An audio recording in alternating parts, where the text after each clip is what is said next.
Hello, New Orleans. JP here. I just thought I'd give a little bit of an update on what's going on with Sewerage and Water Board. As you know, we're currently staring down the barrel of Tropical Storm Bertha, which, I mean, that name's a choice. But I do think that considering what's happened over the course of the last couple of months with Sewerage and Water Board, I think it's important to kind of give an update. First off, you may have heard Councilman Hughes and I make these allusions to August 1st. And I'm sure many of you are like, what is the significance of August 1st when it comes to Sewerage and Water Board? Why do they keep talking about August 1st? Well, the reality is in the legislation that was passed last legislative session, see below, that dealt with the council and the mayor getting greater oversight over Sewerage and Water Board, the start date for that oversight to activate is basically August 1st. So when you see us increasingly getting frustrated with Sewerage and Water Board and their excuses and their not answers and their evasiveness and saying August 1st is a game changer, that's because for the first time in the history of the Sewerage and Water Board, when it comes to the direct oversight potentially of all operations and everything doing with the Sewerage and Water Board, this actually is going to happen on August 1st. So what does that look like? Well, there will be a series of motions and ordinances introduced this week that deal with just that will deal with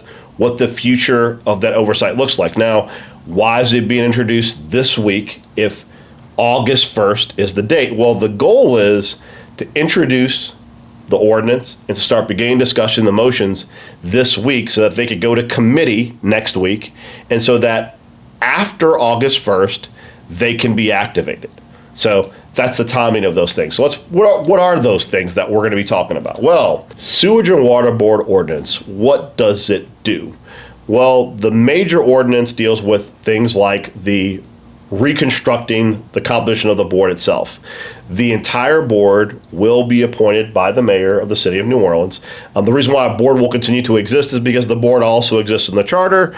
So this is kind of the final opportunity for the idea of a board to continue, in that we're going to reconstitute it, put some people on that board we think are going to do a good job. Those board members will all be confirmed by the New Orleans City Council in a public process, and hopefully that will lead to an advisory board that will work with the mayor and work with the city to have better outcomes.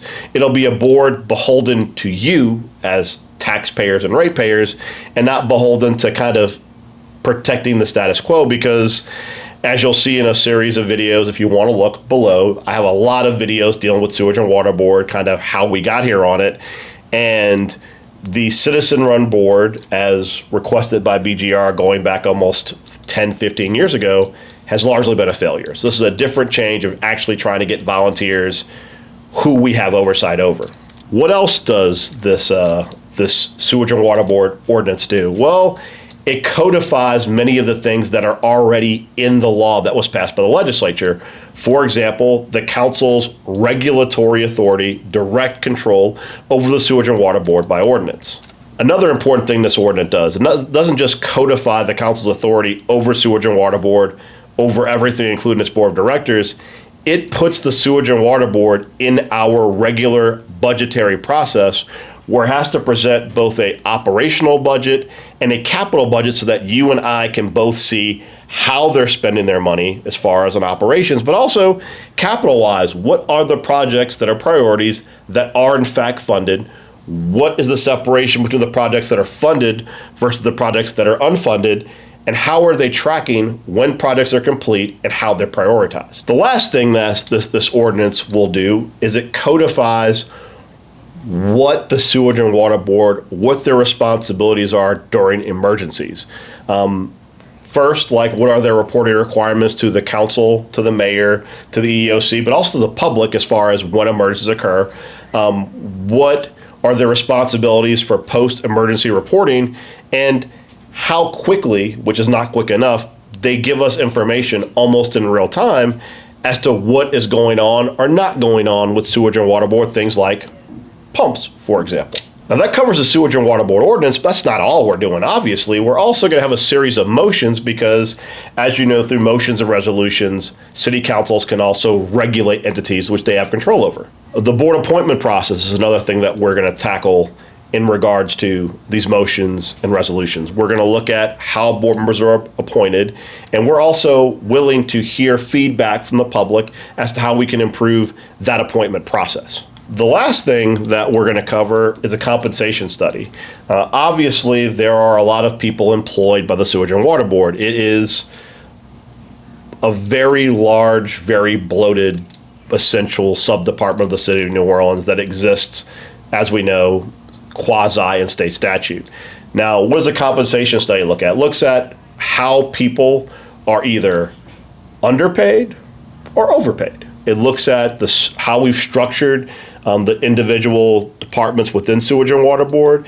If we have enough people, for example, working the machines that clean out catch basins, what is the level of compensation for those people? Do we have too many people in upper management and C-suite? Not enough people doing things like working the pumps? It's going to look at everything. But one important part of that, and I want to not bury the lead, I have not been impressed with Sewage and Water Board leadership. I've not been impressed because of two reasons. One, as we saw in our committee today, I get it. Sometimes it feels like when you're at that table, you're in front of Congress and you're trying to make sure you give an answer where we don't see, like, arrest you for perjury. That's not really a thing here. It's more like your freedom is not at risk being in front of the council, your credibility is. When I hear the head of a company tell me that's a great suggestion, our job is not to provide answers to problems that y'all have.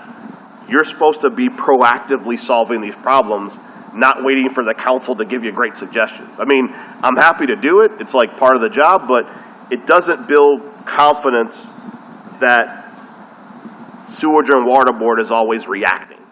There's been a general lack of serious leadership and accountability at Sewage and Water Board, but more important than that, I've really been very public with my concern that I don't know if Sewage and Water Board needs an executive director. Now, let me talk about that for a second.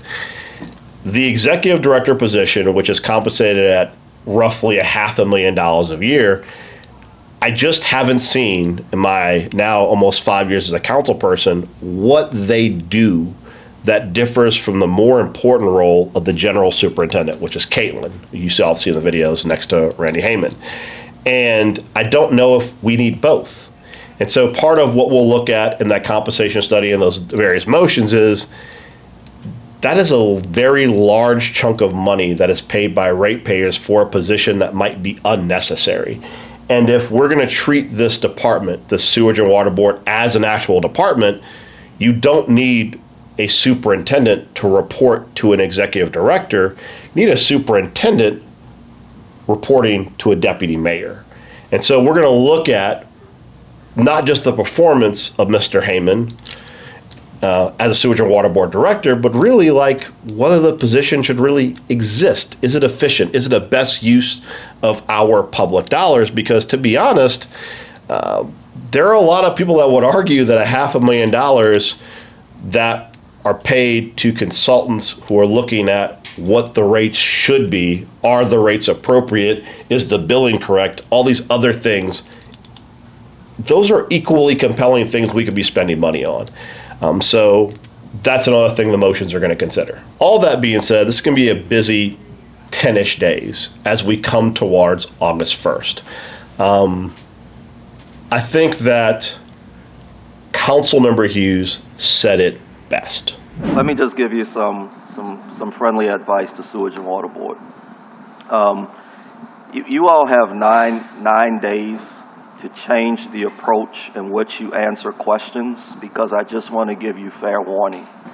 On August 1st, the lack of direct response, the dancing around questions, the standard response of, oh, that's a great suggestion, it's just not going to work on August 1st. So you all can take that under advisement, do that as you may, but you might want to change your approach starting August 1st. You guys know that I'm a big old massive nerd, And honestly, from the amount of people that watch these videos, in all likelihood, you're a big old giant nerd too.